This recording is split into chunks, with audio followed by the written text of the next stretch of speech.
గోశాల వద్ద ఉద్రిక్తత నెలకొంది. ఉదయం నుంచి గోశాలకు వస్తామని చెప్పిన వైసీపీ నేతలు చివరకు ఆ పార్టీకి చెందిన ఎంపీ గురుమూర్తి గోశాల వద్దకు వచ్చారు. దీంతో ఎంపీ గురుమూర్తి కూటమి ఎమ్మెల్యేల మధ్య వాగ్వాదం నెలకొంది. గోశాలకు రాకుండా భూమా కరుణాకర్ రెడ్డి అడ్డుకున్నారంటూ ఆరోపించడంతో కూటమి ఎమ్మెల్యేలు ధీటుగా సమాధానమిచ్చారు. గురుమూర్తి వచ్చినట్లే కరుణాకర్ రెడ్డి వస్తే ఎవరూ అడ్డుకోరని, కేవలం రాజకీయం చేయడం కోసమే గోశాల విషయాన్ని వాడుకుంటున్నారని మండిపడ్డారు. గారు వచ్చారు.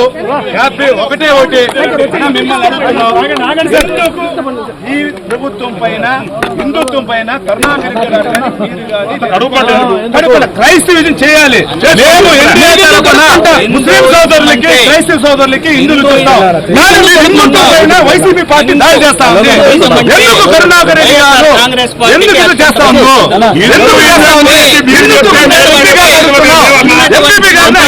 అడుగుతున్నాం.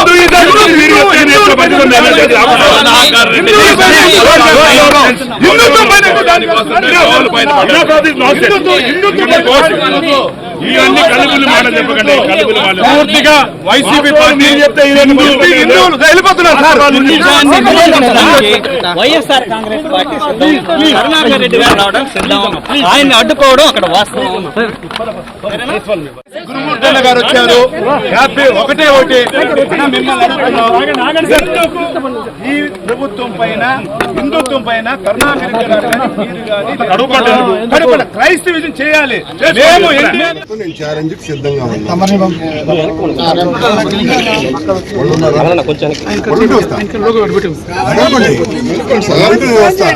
గోవులు చనిపోతున్నాయి. గోవుల్ని కాపాడాల్సిన బాధ్యత పడితే మేమేం మాట్లాడాం. ప్రెస్ మీట్ పెట్టి ప్రూఫ్లతో ఫోటోలు చూపించారు కదా, చూపించినప్పుడు మూసుకొని ఉండాలి. వాళ్ళు దమ్ముంటే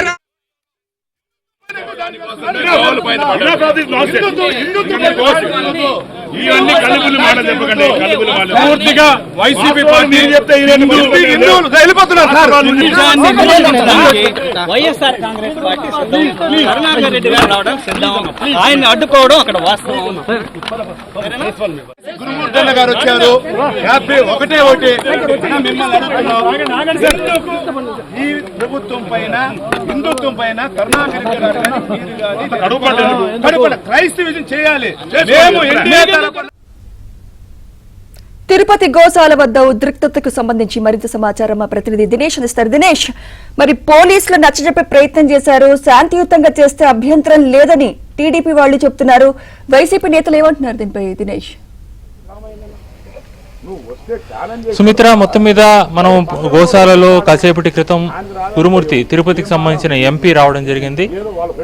రావడం అనేది ఒకవైపు వచ్చిన విధానం పైన ఆయన చెప్పిన మాటలు కొంత వివాదం దారితీసింది. తాను గోడ దూకొచ్చానని చెప్పారు. అయితే కారులో రావడం అనేది గోడ దూకి రావడం ఎట్లా ఉంది? ఇక్కడ పూతలపట్టు ఎమ్మెల్యే ఉన్నారు మురళి, ఏమంటే చెప్పండి.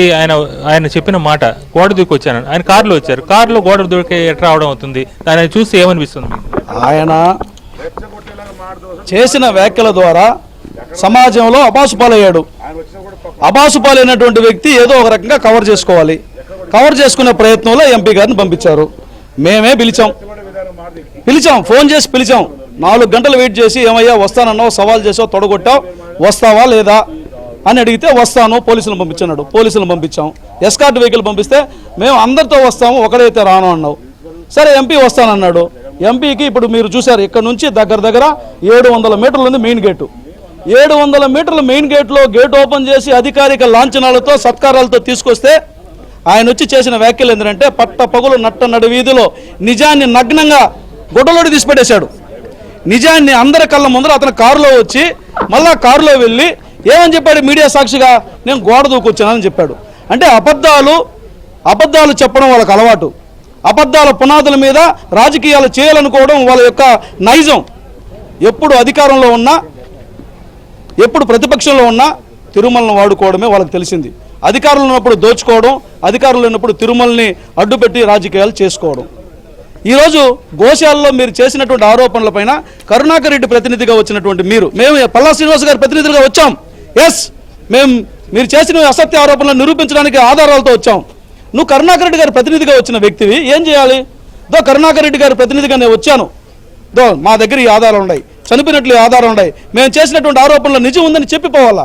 మీరు రండి కరుణాకర్ రెడ్డి ఇంటికాడికి, ఆయన సమాధానం చెప్తాంటే నువ్వు పాలేగాడు మేమేమన్నా గులాం గాలమా? నువ్వు పాలేగాడు అయితే మీ ఇంటికాడ ఉంటుంది. నువ్వు పాలేగాడు మేము గులాం గాలం కాదు కదా. పబ్లిక్ ప్లేస్లోకి వచ్చాం, రమ్మన్నాం, ఎస్కార్ట్ ఇచ్చాం, తీసుకురమ్మన్నావు. నువ్వు వచ్చినట్లు ఆయన రావాలి. 3 కార్లు 4 కార్లు వచ్చావు, 3 డ్రైవర్లు వచ్చారు, నీతో పాటు ఒక కార్పొరేటర్ వచ్చాడు, వెనకాల గన్మెన్ వచ్చాడు, దగ్గర 12 మంది వచ్చారు. 12 మంది వచ్చిన కారుల్లో కరుణాకర్ రెడ్డి గారికి ప్లేస్ ఉండదా? అంటే దొంగ నాటకాలకి ఇంకన్నా తెరదించండి. హిందువులను టార్గెట్ చేసి మీరు ఆడుతున్నారు. పాస్టర్ ప్రవీణ్ చచ్చిపోతే హిందువుల మీద దోయాలని చూశారు, ఆవులు చచ్చిపోతే హిందువుల మీద చేయాలనుకో తోస్తున్నారు. హిందూ సమాజాన్ని మీరు ఏదో చేయాలని కుట్ర చేస్తున్నారు. హిందూ సమాజం అప్రమత్తంగా ఉంది.